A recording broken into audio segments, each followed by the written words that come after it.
Up front, understand that all dogs chew during their adorable lives. However, you can control the situation better by taking a few simple steps and minimize their destructive power. But first, why do dogs chew? Puppies and young adults, typically within 3 years of age, use chewing as a form of exploring their surroundings. Often people make the mistake of believing that a puppy or dog is chewing in a destructive manner to get back at the owner, and this opinion could not be further from the truth. All dogs chew, but puppies going through early adolescence use chewing not only to explore, but to ease their teething.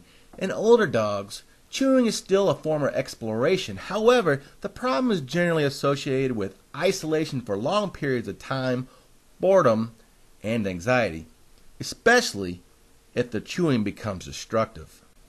A lot of dog owners who come home and see the result of their dog's destructive power immediately scold their dog for the unwanted behavior.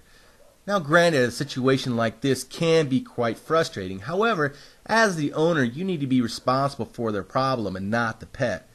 Now you may be wondering why this is your fault, as you did not chew or destroy your own property, and you are correct, you did not physically destroy your own property. However, you did make your property accessible to your pet, and in turn you must protect your property at all times and keep your dog safe.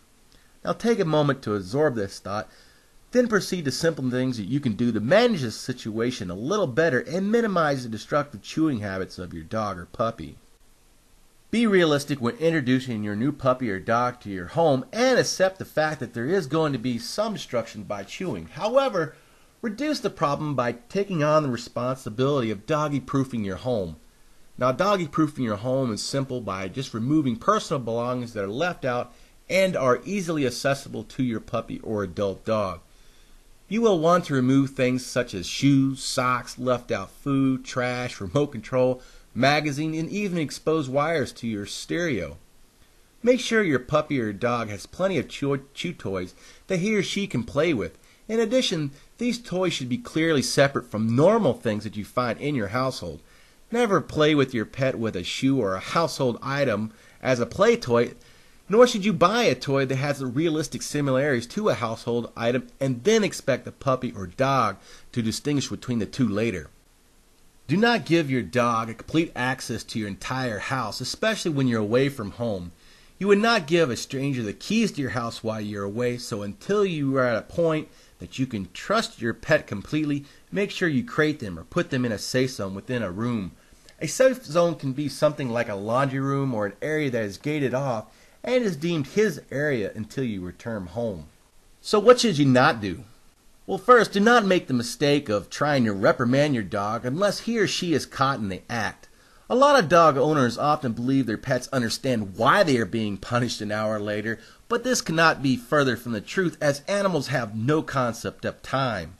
Yes, your pet will cower down, run, hide, perhaps even piss on the floor, but not because he understands why he is being punished, but rather that his master is punishing him for no reasons.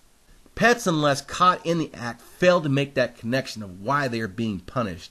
If you fail to understand this reasoning and punish your pet after the fact, you will severely undermine any trust and training you have established to date.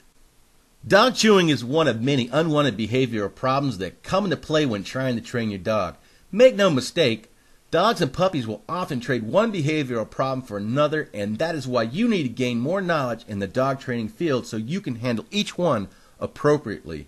So hang around or check back with us, or better yet, just sign up for our free informative newsletter, as we constantly provide free information and tips on dog training techniques at dogtrainingwizard.net.